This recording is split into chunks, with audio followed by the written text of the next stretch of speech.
Okay, so to, oh, first I was going to say yesterday I had a summary of what I thought the news was, and I thought it was humorous.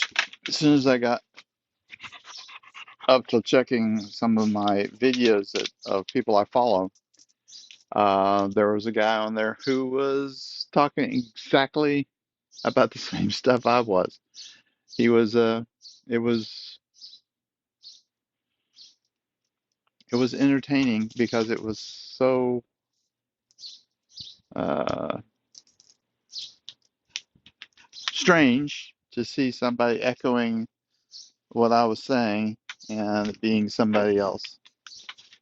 So, anyway, um, I'm going to get started with a little sip of coffee here.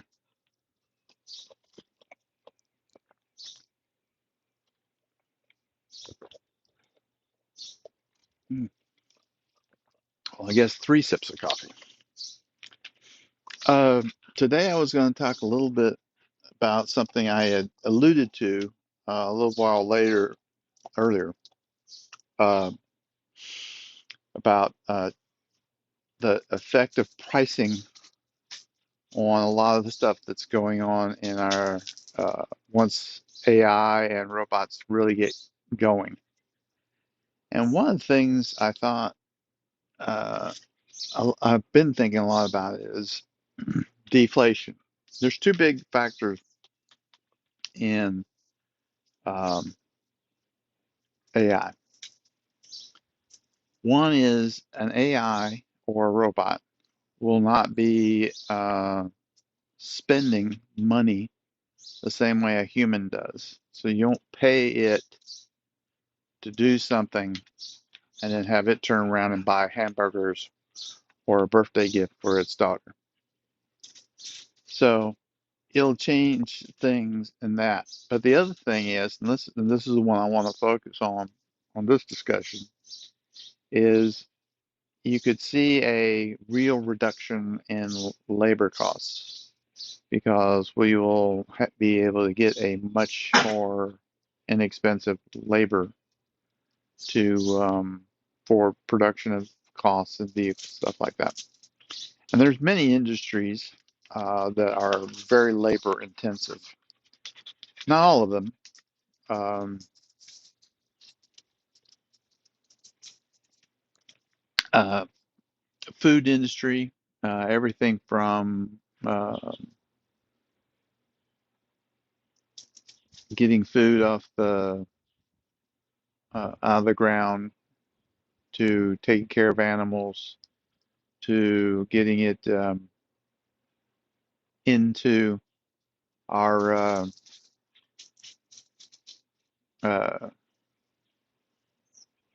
I guess acceptable format, which would be like a delivery uh, fast food or a restaurant or something like that. There's a lot of labor. I've heard numbers like 30%. I think it's higher than that because I think that's 30% at each juncture. So like 30% of a cost of the at the restaurant is labor, but there's cost of labor in the materials they were using, and I think that's significant as well. So if we, I'm sorry, I'm a little distracted. My dogs are looking at the dogs next door and trying to decide whether they want to start a ruckus, and then well, I'll have to jump in here. Baloo, Baloo, Baloo, Baloo, Baloo. See, there you go. Yeah, you leave them alone. Go. Oh, no lick, no lick. Ah, yes, no lick. Ow! That one nail is hard, is stabbing me hard. Okay, so we have, so let's talk about that. So let's say that AI and robotics is able to significantly reduce our inflationary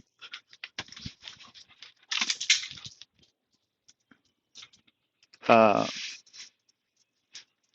costs. So, do we get deflation?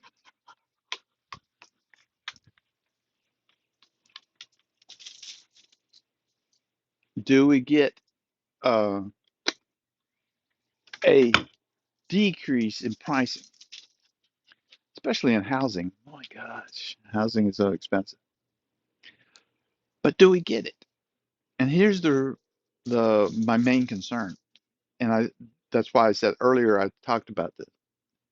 Deflation is the thing people in economies and government hate the most. There's two primary reasons. One is deflation can curtail uh, advancement.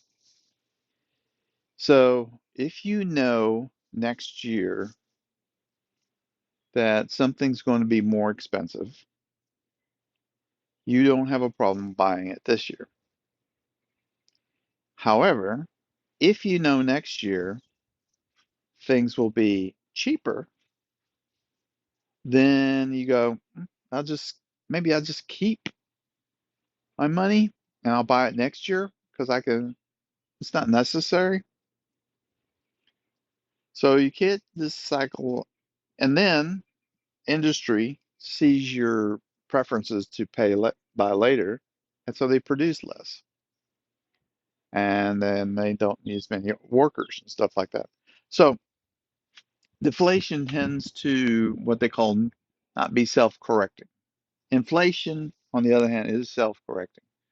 It tends to have a uh, people, companies want to produce more because they can get higher prices and they're able to get those uh, things out. People tend to buy because they know next year it's going to be more expensive. So it tend, or on the other hand, they tend to buy a little less because it's more expensive, which causes them to mark down prices. So inflation tends to correct itself over time. Deflation, not so much. So if the robots really do cause deflation, oh, and the other thing is governments don't like inflation, deflation because it makes their debt more expensive. So let me put you, we won't worry about the trillions dollar stuff. We're going to talk about $100. So if I have $100 in debt, and then the next year there's inflation of, let's say, 10%. Well, that $100 is doesn't buy as much as it used to. And it's not as high as my current salary because you hope your salary keeps up with the 10%. Probably won't, but if you understand the idea. So over time, your debt gets cheaper and cheaper. A lot of the companies, oh, sorry, a lot of the countries in World War II had a lot of debt coming out of World War II, and they were able to uh, expand their industry capabilities, inflation, stuff like that, and it reduced their debt significantly, made it much more easier to manage. Now, deflation, on the other hand, makes your debt even more because it's not the $100 you have in your hand, it's the $100 you owe to somebody else. And deflation tends to keep all those things under. So I say all that to point out one thing. I'm sorry for all that history if you already knew all that stuff. But the point I'm trying to make is we now have to deal with the possibility of deflation because of robotics. Now, there's many ways to handle deflation, but let's talk about the common thing, and that is to have the government spend more. Now, government can spend more money, and I personally have seen it in large scales about like when they had the housing crisis. We had a housing crisis, gosh, when was that? There's been housing crises. I'm not talking about the most recent ones. I'm talking about the one I personally experienced. There was one in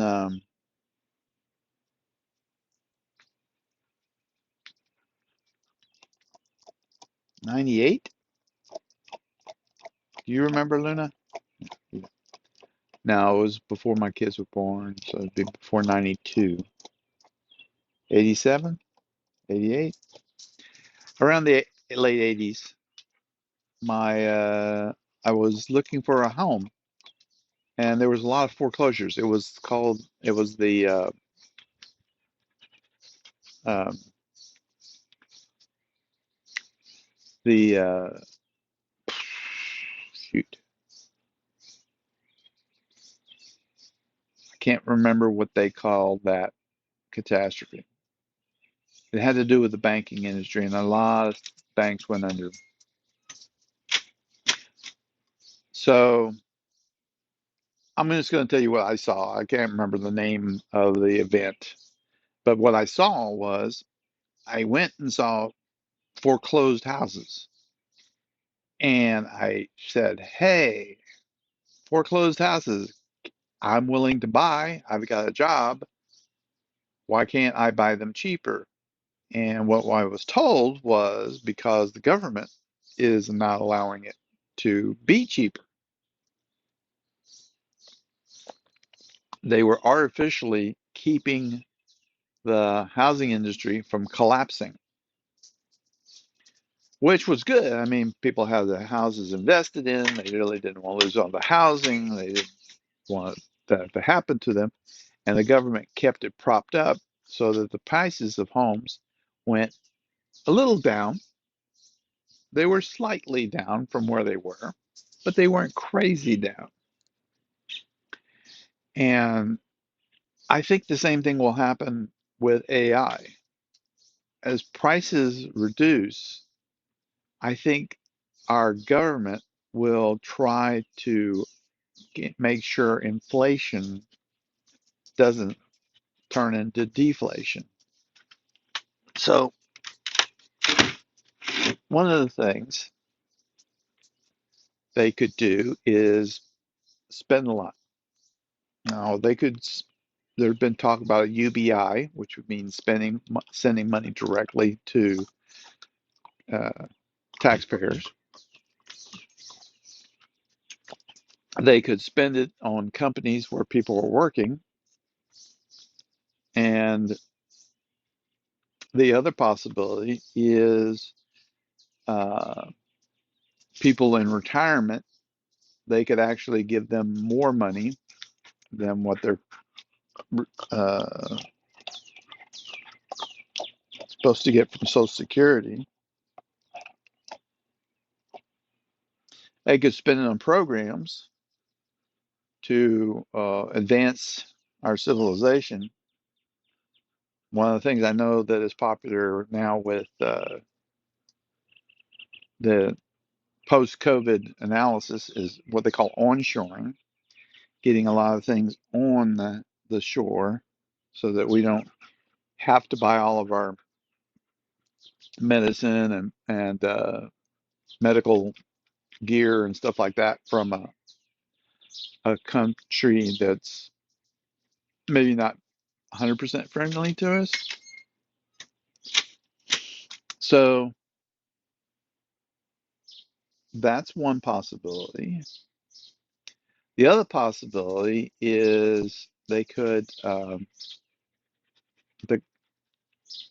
companies couldn't find ways to use up that deflation. Now, I'll give you an example. So the companies want you to buy things.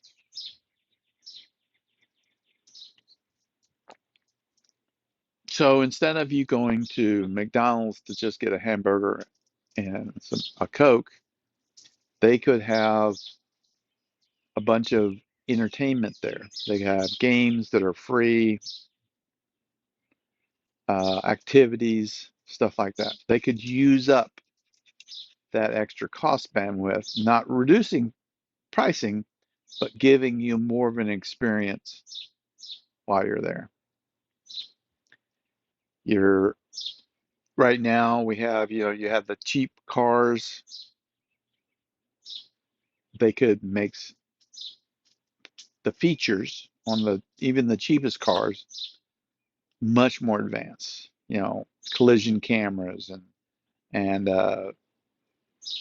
automated parking, stuff like that. They could add all those things to the cheapest of their cars. So they could add additional perks while keeping the pricing the same.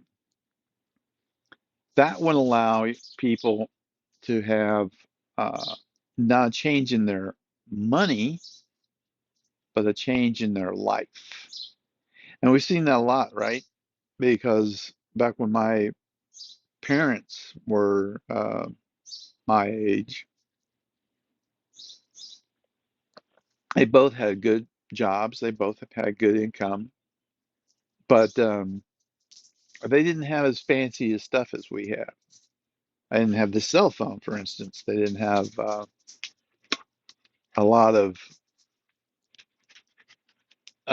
entertainment things that we have now. I remember when we got the first cable television, and the first cable television, oh, that's a good example. That was a deflationary thing. So cable TV came in, and when we got it, we had this little slider bar on it, and there were 32 channels on it. And I asked my dad, I said, so we're paying for this, but before we had TV that was free, we just had to watch advertising. He says, yes. So why are we paying, Dad? Why don't we just watch the free stuff? And he says, oh, this is his words, not mine. And he was fairly smart when it came to finance and stuff like that. He said, the price will decrease with time because you have the initial layout of the coaxial cables and connections and stuff like that. You have to lay down the infrastructure. So they're charging a premium, but over time, the price will reduce and you'll get those 30 channels for like $5 instead of the 30 we're paying. That never happened. The price stayed like around $30. Now, I'm not throwing in HBO and all the other fancy stuff that go in there. I'm just saying basic cable television. And I know you're going, Glenn, you're crazy because cable television was like $70, $80. Let's just go with the idea that around $30, maybe adjust it for inflation. I'll throw that in there. Makes everything fuzzy. But the price stayed the same. But instead of 30 channels, we got hundreds of channels. So that could be what happens.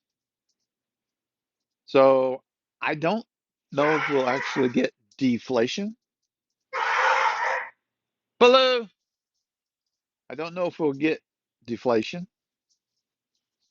It's going to be interesting to see what happens. But I think overall, with AI, we will have either one, something that allows us more money, or two, an enhancement to our lives. We will find out fairly quickly. So, all right, I'm done with deflation. Let me get inside before my puppy dogs get in too much of a ruckus out here. You guys take care, and I'll talk to you later.